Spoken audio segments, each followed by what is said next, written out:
అందరికి షలాం, praise the lord, వందనాలు. అనుదిన వాక్యదానంలో ఈరోజు నిర్గమకాండము 26వ అధ్యాయాన్ని ధ్యానించుకుంటున్నాం.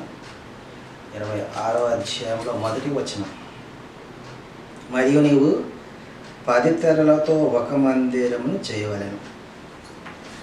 10 తెరలతో ఒక మందిరాన్ని చేయమని మోషే గారిని ఆజ్ఞాపించినట్లుగా యాహోవా వారు మనం ఈ అధ్యాయం చూస్తూ ఉన్నాం. అది ఏ విధముగా అంటే 10 తెరలతో ఒక మందిరమును చేయవలెను.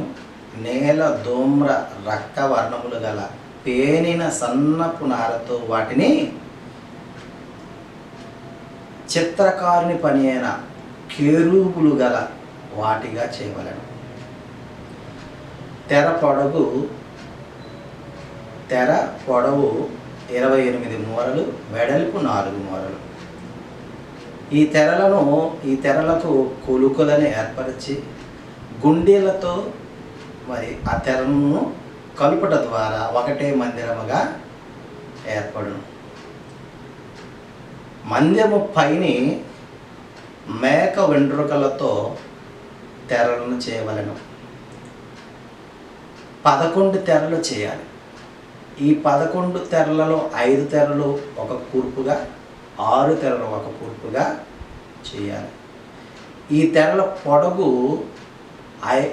30 మూరలు, వెడల్పు 4 మూరలు ఉండేటట్లుగా చూసుకోవాలి.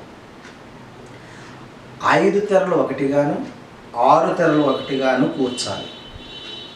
కొలుకులతో, ఇత్తడి గుండీలతో వీటిని కూర్పాలి. ఒకటే గుడారమగునట్లుగా చేయాలి, కూర్పాలి. ఈ తెరలను వెనుకకు, ప్రక్కలకు మందిరం కప్పునట్లుగా వేలాడదీయాలి. ఎర్ర రంగు వేసిన పొట్టేళ్ల తోలుతో పైకప్పును, దానికి మీదుగా సముద్ర వత్సల తోళ్లతో పైకప్పును చేయవలెను. ప్రియమైన సహోదరి సహోదరులారా, మరి హషేం వారు మోషేకు ఆజ్ఞాపించినట్లుగా ఎంత కష్టమైననో వాటిని తెచ్చి ఆ పనివాని చేత మరి ఆ తెరలను కూర్పి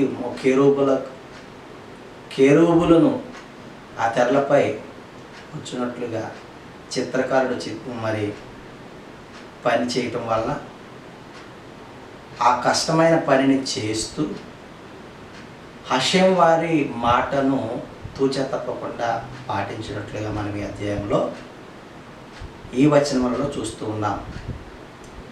మనమైతే దేవునికి పని చేయుటకు మనం ఏమాత్రం కష్టపడుతున్నామో మనల్ని మనము పరీక్షించుకున్న వారమే ఉండగలము. ఈ దినమున మోషే గారు కష్టమైన పనిని కూడా ఇష్టంగా చేసుకొని ఆ మందిరముల యొక్క తెరలను మరి చిత్రకారుని కూడా తీసుకొని వచ్చి మరి ఆ మందిరమును తెరలతో కట్టినట్లుగా మనం ఇక్కడ చూస్తున్నాం. మందిరం యొక్క పని చేయడానికి లేదు, హషేం యొక్క పని చేయడానికి మనము ఎంతగానోగా ప్రయాసపడుతున్నాము, ఎంతగానంగా ఇష్టపడుతున్నాము అనే, ఎంతగానంగా ధనాన్ని హెచ్చిస్తున్నాము, ఎంతగానంగా సమయాన్ని హెచ్చిస్తున్నామో మనల్ని మనము పరీక్షించుకునగలమని, అలా పరీక్షించుకొని మనము హషేం వారి మార్గంలో నిలవడానికి, హషేం వారి పరిచర్యను జరిగించడానికి మన యొక్క మనసును, మన యొక్క హృదయాన్ని నిలుపుదుముగాక. ఆమేన్.